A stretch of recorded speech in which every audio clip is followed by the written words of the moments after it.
લક્ષ્ય ન્યૂઝ, એક નજર, એક લક્ષ્ય.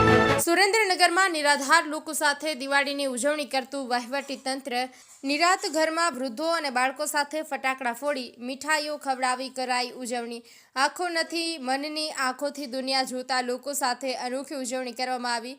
જિલ્લા કલેક્ટર રાજેન્દ્ર કુમાર પટેલ અને ડીડીઓ કે.એસ. યાજ્ઞિકે કરી ઉજવણી. સૌથી મોટો તહેવાર એટલે દિવાળી પર્વ, જેની સૌ કોઈ રંગે ચંગે ઉજવણી કરતા હોય છે, પરંતુ આ વખતે જિલ્લા વહીવટી તંત્રએ અનોખી દિવાળીની ઉજવણી કરી છે. સોમાસર ગામ પાસે આવેલા નિરાત ઘરમાં 80થી વધુ નિરાધાર અને મોટી ઉંમરના વૃદ્ધ આશ્રય લઈ રહ્યા છે. આ તમામ લોકો સાથે દિવાળીની ઉજવણી કલેક્ટર રાજેન્દ્ર કુમાર પટેલ અને ડીડીઓ કે.એસ. યાજ્ઞિકે કરી હતી. સુરેન્દ્રનગરથી મૂળી રોડ પર આવેલા અનુબંધ સંસ્થા એટલે નિરાત ઘર, એના સંચાલક નિરૂપાબેન શાહ અને ટ્રસ્ટી પરેશભાઈ ડોડિયા સંભાળી રહ્યા છે.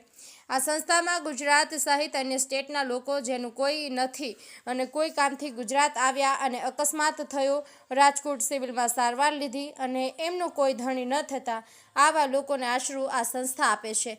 જેમાં મંદબુદ્ધિ, નિરાધાર, બીમાર, રોડે રખડતા હોય એમને આશરો આપ્યો હતો. આવા 80થી વધુ વૃદ્ધો અને માતાઓ આશરો લઈ રહ્યા છે, જેમની સાથે જિલ્લા કલેક્ટર અને ડીડીઓ એ દિવાળીની ઉજવણી કરી હતી. સંસ્થાના વિદ્યાર્થીઓ અને નિરાધાર લોકોએ મેદાનમાં સુંદર રંગોળી અને દીવડાઓ પ્રગટાવ્યા હતા.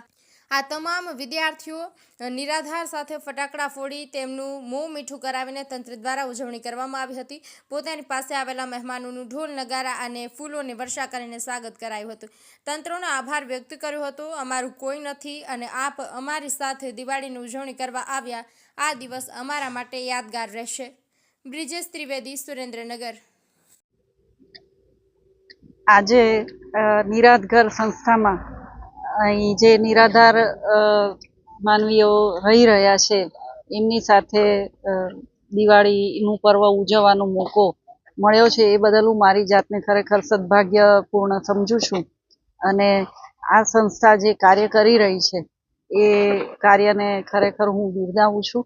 અને દિવાળીનું આ પર્વ આ નિરાધાર અને જે આવા લોકો છે એમના જીવનમાં ખરેખર આરોગ્ય લાવે અને એમને સુખ શાંતિ મળે એવી હું પ્રભુ પાસે પ્રાર્થના કરું છું. અસ્તુ.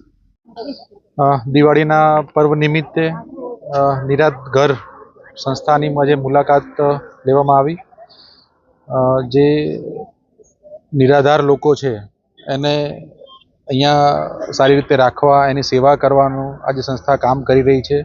ખરેખર અદ્ભુત કામગીરી છે, ખૂબ સરસ કામગીરી છે. દિવાળીનો તહેવાર એમની સાથે મનાવવા માંડ્યો, આજે ઉજવવામાં આવ્યો છે. સાથે ડીડીઓ શ્રી પણ સાથે હતા. ખૂબ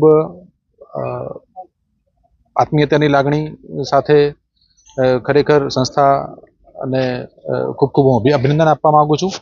અને આ દિવાળીના પર્વ નિમિત્તે અહીંયા જે તમામ સેવા કરતા લોકો અને જે અહીંયા નિરાધાર લોકો રહી રહ્યા છે એમને દિવાળીની શુભેચ્છાઓની સાથે ભગવાન એમને સ્વસ્થ રાખે, તંદુરસ્ત રાખે અને ખુશ રાખે એવી પ્રભુને પ્રાર્થના.